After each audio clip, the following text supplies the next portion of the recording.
water. People are dying from Legionnaire. How much do we have to say in order to declare this a disaster? But that we can get the money that New Orleans got and move this city forward. Thank you very much. Councilman Washington. Let me just say this to you, and let me respond to the councilor. It seems to me that if the city does not have the resources, if the state does not have the willingness, then in fact the federal government has to acknowledge this is an emergency situation and act accordingly. If we are looking at children being poisoned and perhaps suffering irreversible brain damage, if that is not an emergency, I just don't know what an emergency is. Now, the other thing, you talk about the impact, and other folks have as well, this leading to this, possible losing your house because you can't afford a high water bill. Let me guess that the value of housing in Flint is not doing terribly good lately. Is that a fair guess? So your property taxes are going to go down and your ability to fund city government. And not too many people, I suspect, are knocking on the door right now to try to move into Flint. Is that a fair statement?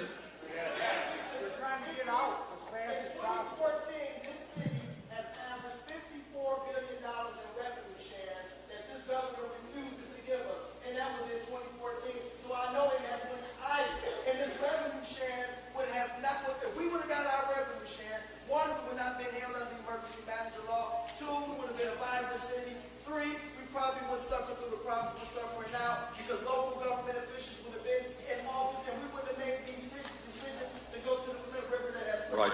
Okay, thank you. Okay, I want to stay on. I want to get an understanding, and I'd like America to get an understanding of what we are seeing in this community with our own eyes. Who wants to talk to that? I see a hand right there. Yes, ma'am. Let's get on mic. So I am a volunteer at the Autism Support and Resource Center. I'm a volunteer at the Autism Support and Resource Center in Genesee County, and we have kids coming in who, we don't just have kids who have autism, but we've seen an increase in kids who they have behavior problems and we don't know what's wrong. And so we have those children coming in. I just want to point out that we throw around all these terms like brain damage and can you imagine being a 10-year-old kid? Like, these kids are aware of what's going on for some part. And I just can't imagine being a 10-year-old kid who has behavior issues, who understands that they were poisoned and something's going on. And I see these kids and they're just discouraged. And even if there are problems that can be fixed, like the resources, I just am scared that people are going to forget about us and forget about these children. And these children know what's going on, and I feel like I see them and they are defeated. And I feel like some of these kids who come into the ASRC, they don't even want to try anymore because everyone is talking and it's scary. Okay, raise hands. Got a gentleman right here, please. Can we get him a mic? Please stand up. Yeah, just give us your name. My name is Earl Logan. I come from the north side of Flint, one of the most volatile areas as well. Day to day, I still deal with my people day to day, every day. And I see people can't even afford to get a ride to go get water. And that is a hardship for my family as well. When I see people who forced to really drink water because they thirsty, and they forced to drink out of their home, or they tell us we can't shower and bath, and you charge us for death. You're charging us to drink death some way, because from my understanding, I heard that lead gets in your body and remains there. And that was new to me, and it can be passed down to your children through. So my question is here, that even through the bottled water, it's helpful, but it's not a solution for us. It's like a way just to pacify us, to not hold on before we deal with the solution. And it comes to water, the lead, pipes. I'm like, how did this get this far for a whole city, which was over 100,000 people once upon a time? And I see the shrinkage. Is it a plan to shrink Flint, shrink the north side, shrink this? That's how my personal opinion on it. But the bottled water is not it's helpful, but it's not a solution because there has been bottled water that has tested positive for lead. Right. That I personally tested in my home, who I was giving to my children. Let me ask you a question. Let me just try to, I mean, a lot of people have a lot of ideas and I want to hear them all, but I want to pick up on the gentleman's point and just ask this question. I understand that they are distributing filters around the city. Are those filters doing any good? All right, who wants to talk about filters? All right, yes. Okay, so my name is Blair Davis. I'm a student here at the University of Michigan Flint and have been for 2 years. What I've been hearing about these filters is that sometimes they don't even filter out what's in the water. They don't even work. It's, again, to pacify us.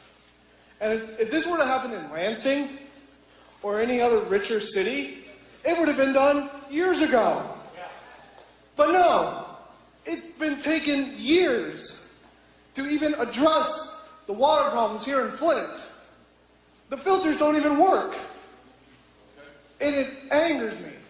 All right, who wants to talk another word about filters? Gentleman right here, sir. Yes, right here. My name is Donald Hartman. No relation to that other Donald.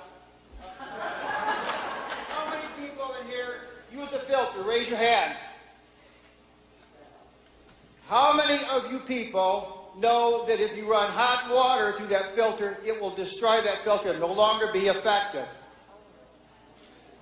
A lot of these people know that, but when they give these people these filters, they don't tell them that if you run hot water through it, and I've seen the video clips on the news of people washing their dishes running hot water through these filters, which destroys the filters, no longer effective.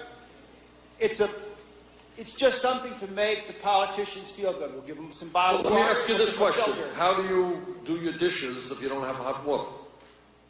You have to use them. I have a dishwasher, but the quality of the water is such that it is destroying the dishwasher. It starts to corrode. You have no choice. You have to take a shower. You have to wash your dishes.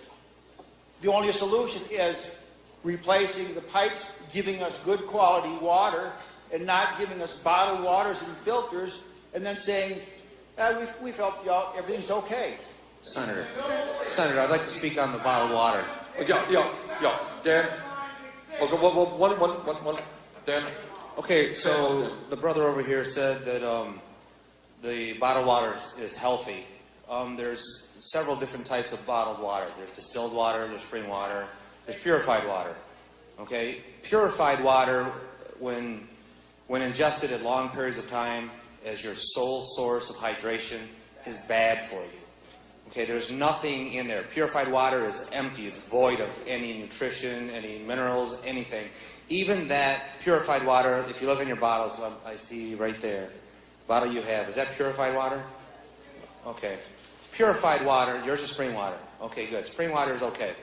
Purified water, even if it's fortified with traces of minerals for taste, is not enough to fortify your body. What purified water does is it strips as it passes through your body, it pulls out the minerals that are essential for you, for good health, and takes it with it. Okay, so when you get rid of the water, you're getting rid of the minerals. So what you need to do, and for long-term use of purified water, long-term use, by definition, for purified water, is about 3 weeks. Okay, if it's the sole purpose, if it's the sole source of hydration for you. So you need to be taking some sort of a supplement. All right, let me ask you this, but I don't quite understand. Maybe I'm missing a point here. But when you have water emergencies around the country, what I usually see is water buffaloes, large tanks of water. But we're not seeing them in Flint at all. I mean, it takes a lot of these things to do a bath, correct?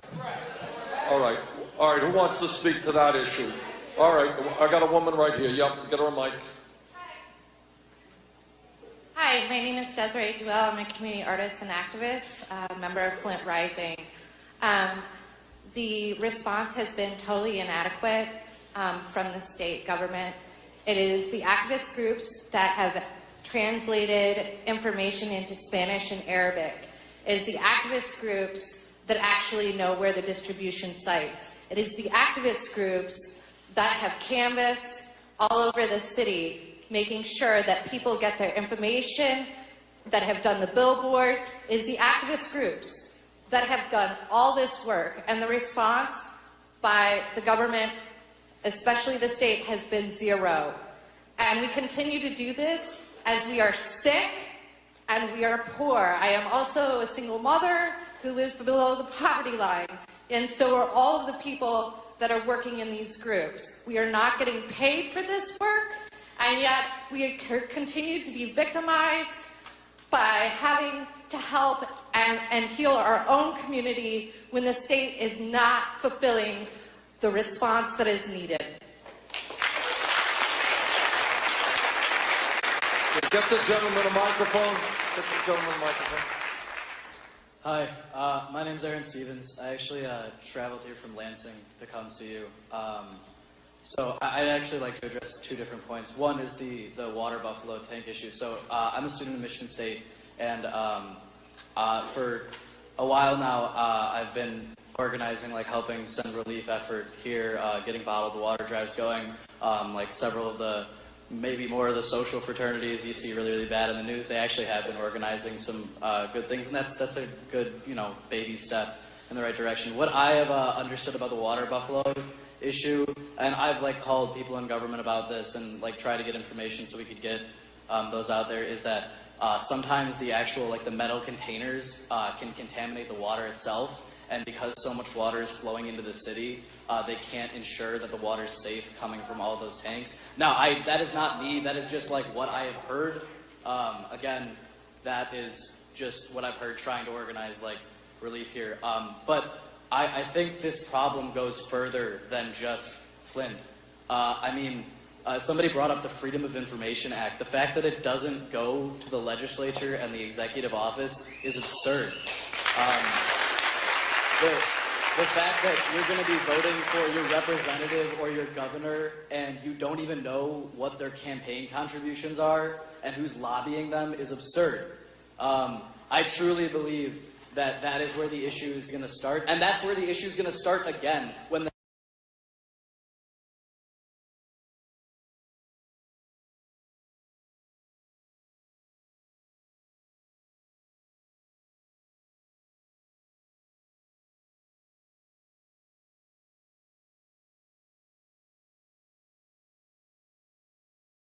You can call 211 for water delivery. I'm a county commissioner. Are you having a problem with that? There's a number that you can call the sheriff's. You can also call the sheriff's department, and it's a little faster. I wish I had it right with me, but I would like to get that information out. Okay. Okay. What? Okay. It's been hard to get information out. The county's been spent about $1 million so far in terms of health department and sheriff's department overtime to make sure that some deliveries happen, and more needs to happen with that.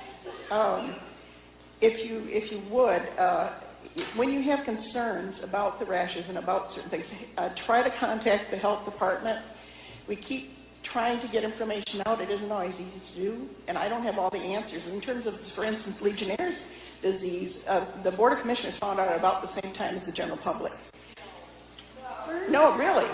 I can tell you, well, unless maybe the board chair, but I can tell you for a fact, we heard about Legionnaire's at the same time. The night Rachel Maddow came to town, I was in my office with the guy from the health department saying, tell me what's going on. And he brought me a stack like this, and he talked about how early on, and that was about a year ago, but the Board of Commissioners didn't know. Let me jump in and ask a question, picking up. Thank you very much. Let me just ask this. I want to divert the discussion a little bit.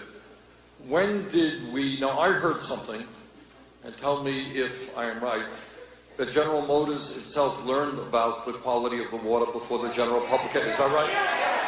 Okay, who wants to speak? Senator, I will speak on that. I will speak on that. Dan, why don't you say a word on that? No, General Motors only stand up. General Motors reacted, and it's the plant that I work in. The plant reacted to the, it was rusting the engines that we build. Okay, it had nothing to do with lead. They tested for everything, the whole spectrum. I've had follow-up conversations with them just a couple weeks ago to find out what they